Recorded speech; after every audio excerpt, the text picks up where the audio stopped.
मैं डॉक्टर भामा अग्रवाल आपके अपने यूट्यूब चैनल पर आपका स्वागत करती हूँ, अभिनंदन करती हूँ। आइए प्यारे बच्चों, आज हम सूर्यकांत त्रिपाठी निराला जी द्वारा रचित कविता यथार्थ बोध का अध्ययन करते हैं।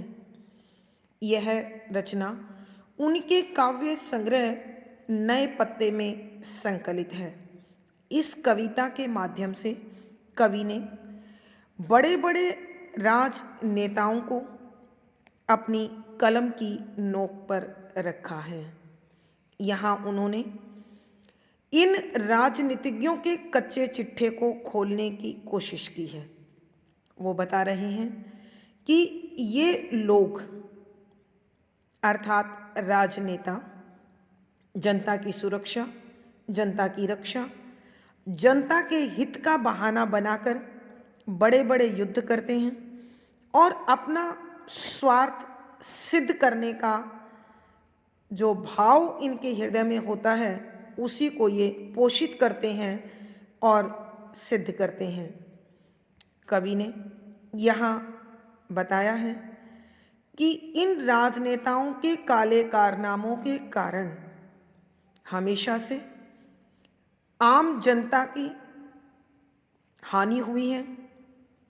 कभी धर्म के नाम पर, कभी राज रक्षा के नाम पर खून की नदियां बही हैं और जनता अनेक प्रकार के नुकसान सहती रही है।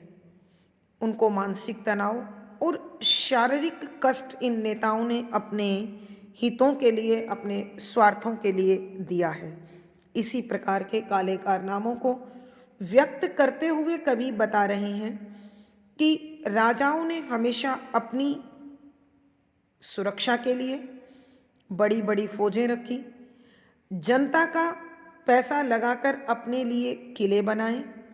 उन्होंने अनेक प्रकार के साहित्यकारों को, इतिहासकारों को अपने आश्रय में रखा, जिन्होंने राजा को प्रसन्न करने के लिए उसके स्वभाव के अनुसार रचनाएं लिखी और उसकी झूठी सच्ची बहादुरी की कथाओं को बखाना बताया। अतः राजा और उसके जो समर्थक सामंत थे, जो अपने स्वार्थ सिद्धि के लिए उनके साथ जुड़े थे, उन्हीं की प्रशंसा हर जगह होती रही। ब्राह्मणों ने भी राजा को खुश करने के लिए और जनता को व्यस्त रखने के लिए धर्म के नाम पर अनेक प्रकार के आडंबर किए। रानियां संसार की नारियों का आदर्श बन गई और धर्म के प्रचार के नाम पर इन राजनेताओं ने सदियों से आम जनता को भ्रमित किया, शोषित किया, उत्पीड़ित किया और जनता का ध्यान कभी भी उनके वास्तविक लाभ की ओर आने ही नहीं दिया।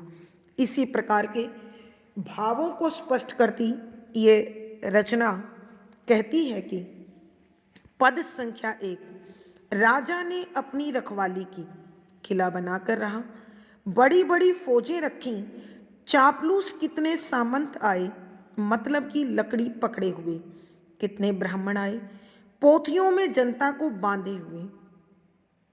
कवियों ने उसकी बहादुरी के गीत गाए, लेखकों ने लेख लिखे, ऐतिहासिकों ने इतिहास के पन्ने भरे, नाटक कलाकारों ने कितने नाटक रचे, रंगमंच पर खेले। प्रसंग प्रस्तुत पद हमारी हिंदी की पाठ्य पुस्तक 8 अर्वाचीन कवि में संकलित कविता यथार्थ बोध से ली गई है। इसके रचयिता छायावाद के आधार स्तंभ सूर्यकांत त्रिपाठी निराला जी हैं।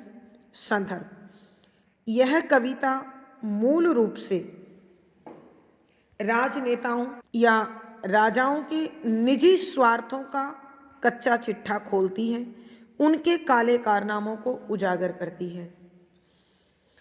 उनके इस प्रकार के दोहरे व्यक्तित्व को स्पष्ट करते हुए कवि लिखते हैं कि व्याख्या, बच्चों, रचना इतनी अधिक सरल भाषा में है कि यहाँ आवश्यकता के अनुसार शब्दों के अर्थ आपको मिल जाएंगे। व्याख्या। राजा ने अपनी रखवाली की, कि कवि कहते हैं राजा ने जनता को सुरक्षा के नाम पर, रक्षा के नाम पर, राज रक्षा के नाम पर बड़े बड़े किले निर्मित किए और उन किलों में खुद रहा, स्वयं रहा और खुद की रक्षा के लिए किलों का निर्माण करवाया तथा उसे जनता के हित में बताया। बड़ी बड़ी फौजें रखी कि उसे किसी प्रकार की कोई हानि ना पहुँचे, इसलिए इन किलों में बड़े बड़े फौज के दल इकट्ठे किए और उसे राज रक्षा का, राज वैभव का नाम दिया। चापलूस कितने सामंत आए और उनसे आकर अनेक सामंत ऐसे जुड़े जिन्होंने चापलूसी से, चाटुकारिता से अपने स्वार्थ सिद्ध किए और भोली भाली जनता को लूटा और राजा को प्रसन्न किया। मतलब की लकड़ी पकड़े हुए, यानी अपने अपने स्वार्थ को सिद्ध करने के उद्देश्य से ये सामंत बने और जनता के सेवक कहलाए। कितने ब्राह्मण आए पोथियों में जनता को बांधे हुए कि न जाने कितने ही ब्राह्मण इस राजा से जुड़ गए।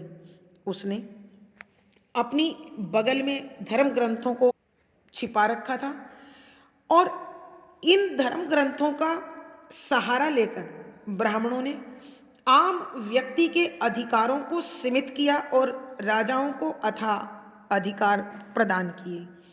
अर्थात इन ब्राह्मणों ने भी राजा के ही अधिकारों का विस्तार किया और आम जनता के अधिकारों का शोषण किया, उन्हें सीमित किए। कवियों ने उसकी बहादुरी के गीत गाए।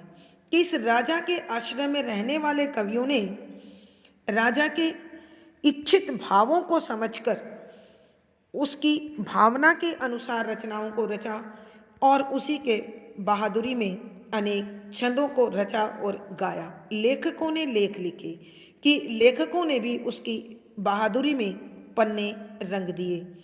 ऐतिहासिकों ने इतिहास के पन्ने भरे और इतिहासकारों ने भी इन राजा महाराजाओं के विजय अभियानों को, कार्यों को बढ़ा चढ़ाकर वर्णित किया।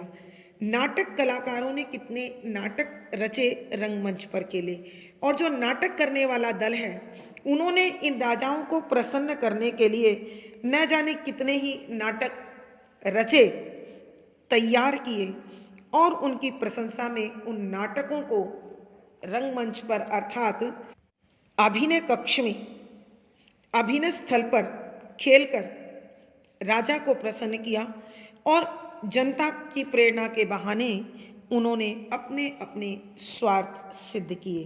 कवि के कहने का भाव यह है कि यह जो प्रशासनिक व्यवस्था है ये जनता की समृद्धि, सुरक्षा, रक्षा की बात तो करती है, संरक्षण की बात तो करती है, लेकिन वास्तव में वो जनता के हित नहीं, अपने हितों की रक्षा करती है और जनता का शोषण करती है।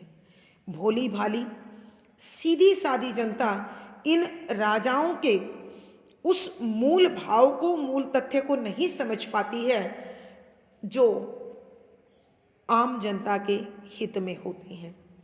विशेष यहाँ कवि ने स्पष्ट किया है कि चाहे किसी भी सदी का राजा हो, उसने अपने स्वार्थ को सिद्ध किया है और जनता के हितों की ओर ध्यान नहीं दिया है। आम बोलचाल की सरल खड़ी बोली का प्रयोग है, शांत रस प्रसाद गुण है, मुक्तक छंद गे शैली है, दृश्य बिंब का प्रयोग हुआ है। यहाँ अनुप्रास, उल्लेख, पुनरुक्ति प्रकाश आदि अलंकारों का सुंदर सटीक प्रयोग है। पद संख्या 2, जनता पर जादू चला राजे के समाज का, लोक नारियों के लिए रानियां आदर्श हुई, धर्म का बढ़ावा रहा धोखे से भरा हुआ, लोहा बजा धर्म पर, सभ्यता के नाम पर खून की नदी बही, आंख कान मूंद कर जनता ने डुबकियां लीं, आंख खुली, राजे ने अपनी रखवाली की। प्रसंग पूर्ववत।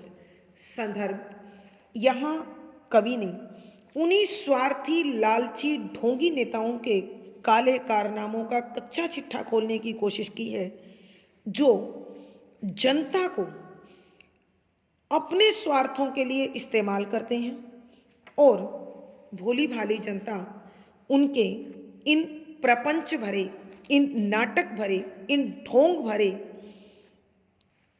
व्यवहार को, कार्यों को नहीं समझ पाती और राजा के इच्छा के अनुरूप अंधा अनुकरण उसकी भावों का करते हुए उनके पीछे पीछे चलती रहती है। इसी प्रकार के भावों को स्पष्ट करते हुए कवि लिखते हैं कि जनता पर जादू चला राजे के समाज का, कि प्रजा ने वही कार्य किए जो राजा ने समाज को निर्देशित किए। अर्थात कवि कहना चाहते हैं कि जनता ने हमेशा राजा, मंत्री, सामंत, कवि, लेखक, कलाकार, इतिहासकार, नाटककार आदि के द्वारा जो दिखाया गया, जो समझाया गया, जो बताया गया, उसे सत्य मान लिया और उसका हमेशा अनुकरण करते रहे। लोक नारियों के लिए रानियां आदर्श हुई कि रानियों का व्यवहार, पहनावा, आचरण समाज की अन्य नारियों के लिए आदर्श बन गया। अर्थात जिस प्रकार रानियों का विलासितापूर्ण, वैभवपूर्ण जीवन होता था, अन्य नारियां भी उसकी देखा देखी वैसा ही अनुकरण करने लगी। धर्म का बढ़ावा रहा धोखे से भरा हुआ कि राजाओं ने धर्म के नाम पर लोगों को छला। धर्म में अत्यधिक आडंबर बढ़ गए और ऐसा धोखेबाजी से भरा, प्रपंच से भरा, छल छद्म से भरा राजाओं का धर्म के प्रति व्यवहार रहा, आचरण रहा, जिसमें जनता उलझ कर रह गई। लोहा बजा धर्म के नाम पर, कि धर्म के नाम पर अनेक लड़ाइयाँ लड़ी गई, सभ्यता के नाम पर खून की नदी बही, कि सभ्यता और संस्कृति के विकास और उसकी संरक्षा के नाम पर लोगों ने भयानक युद्ध किए और रक्त की नदियां बहने लगी। आंख मूंद कर जनता ने डुबकियां ली कि आम प्रजा ने, आम जनता ने राजाओं की इस चालाकी को नहीं समझा और जैसा राजा से आदेश मिला वो भी इस खून के रंग में रंग गई। राजा के सुर में सुर मिलाकर बात करने लगी, उसके रंग में रंगकर आचरण करने लगी और जनता ने अपने आप को पूर्ण रूप से राजा की आज्ञा को समर्पित कर अपने ही भाई बंधुओं का जीवन नष्ट कर दिया। आँख खुली कि जब उन्हें पता चला, जब वो सचेत हुए, जब उन्हें वास्तविकता को जानने का मौका मिला, तो पता चला कि इसमें जनता का कोई हित नहीं था। इन सब के माध्यम से राजा सिर्फ और सिर्फ अपने स्वार्थ सिद्ध कर रहा था और अपने आप को सुरक्षित रख रहा था। अर्थात कहने का भाव यह है कि राजा जनता को इस प्रकार उलझाए रखना चाहता है कि वह केवल वही दृश्य देखे, वही भाव स्वीकार करे जो राजा दिखाना चाहता है, जो समझाना चाहता है। परिणाम स्वरूप जनता अंधा अनुकरण करती हुई अपने आखिरी सांस तक राजा के लिए अपने आप को, समाज को और संस्कारों को नष्ट करती जाती है। विशेष यहाँ कवि ने राजाओं की दोहरी मानसिकता पर कटाक्ष किया है। यहाँ आम बोलचाल की सरल सहज खड़ी बोली का प्रयोग है, व्यंजना शब्द शक्ति है, दृश्य बिंब है, मुक्त छंद है और गेय शैली है। यहाँ अनुप्रास, पदमैत्री, उल्लेख आदि अलंकारों का सुंदर सटीक प्रयोग हुआ है। आज इस कविता के साथ ही बच्चों सूर्यकांत त्रिपाठी निराला द्वारा रचित यथार्थ बोध ये कविता समाप्त होती है। आशा है आपको सब समझ में आया होगा। कमेंट लिखकर मुझे बताएं। वीडियो को लाइक करें, शेयर करें और चैनल सब्सक्राइब करें। आपका दिन और जीवन मंगलमय हो, इसी शुभकामना के साथ धन्यवाद, आभार।